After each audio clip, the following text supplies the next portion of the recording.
এই তো আধা ঘন্টা হয়েছে দাঁড়িয়েছি, গাড়ি পাইতেছি না। যাবেন কোথায়?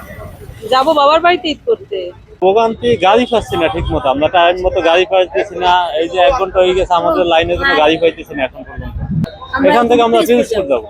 অনেক ভোগান্তি আছে, যারা আমাদের মতো যারা বাচ্চা নিয়ে আছে তারা, বাচ্চারা, মারা, তারপর অনেক ভাই বোন অনেক ভোগান্তি অনুভব করতেছে। আর আমরা এখান থেকে পিরোজপুর যাবো, টানা 1.5 ঘন্টার মতো দাঁড়ায় আছি, কোনো গাড়ি পাচ্ছি না। আর গাড়ি পেলেও মানুষ প্রচুর ভাড়া বেশি যাচ্ছে, তারপর কমাই পাচ্ছি না।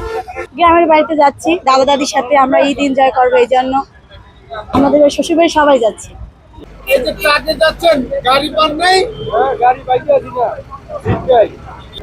দাঁড়াই আছে বাসের জন্য, গাড়ির জন্য দাঁড়াই আছে।